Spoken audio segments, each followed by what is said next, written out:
আজকে দেখো আমি কি রান্না করছি। ফুলকপির ডাঁটা ফেলে না দিয়ে তরকারি করব। আমার মাও করতো, খুব খেতে সুস্বাদু। এখানে আলু কেটে রেখেছি, সিম কেটে রেখেছি, এখানে মশলা করেছি আদা, টমেটো, কাঁচা লঙ্কা। আমার মা সর্ষে বাটা দিয়ে করতো, আমি আদা, কাঁচা লঙ্কা আর টমেটো দিয়েই করছি। আর জিরে গুঁড়ো দেবো আর ভাজা মশলা দেবো। আমার মা সর্ষে বাটা দিয়ে করতো, আমি করব না, কারণ আমার হাজব্যান্ড খেতে ভালোবাসে না খুব একটা সর্ষে বাটাটা। আর এখানে দেখো বড়ি আছে, বড়িটাকে ভেজে নেব। এই যে কড়াইতে তেল গরম করেছি, এবার বড়িগুলো ভেজে তুলে নেব।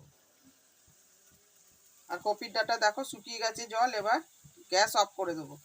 তেল গরম করে 5 ফোড়ন আর একটা শুকনো লঙ্কা দিয়ে দিয়েছি। একটু ভাজা ভাজা হয়ে গেলে আলুটা দিয়ে দেবো। আলু একটু ভাজা হতে সিমগুলোও দিয়ে দিলাম। এবার ঢাকা চাপা দিয়ে দেবো, যাতে একটু নরম হয়ে আসে এবং ভাজা ভাজা হয়ে আসে সিমটা।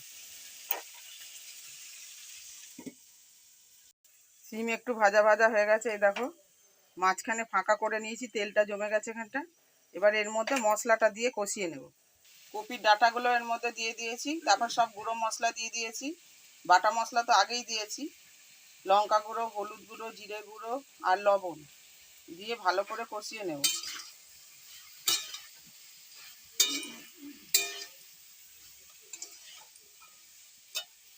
বড়িগুলো কড়াইতে দিয়ে দিয়েছি। এটা এখনই দিচ্ছি, কারণ এই বড়িটা একসাথে সেদ্ধ হবে, একটু দেরি হয় কিন্তু খেতে হেভি টেস্ট। আর মশলা ধোয়া জল ঢেলে দিলাম, আর একটু কষাবো। কষানো হয়ে গেছে, এবার ফাইনালি জল দিয়ে দেবো সেদ্ধ হওয়ার জন্য। ভাজা মশলাটা এখনই দিয়ে দেবো।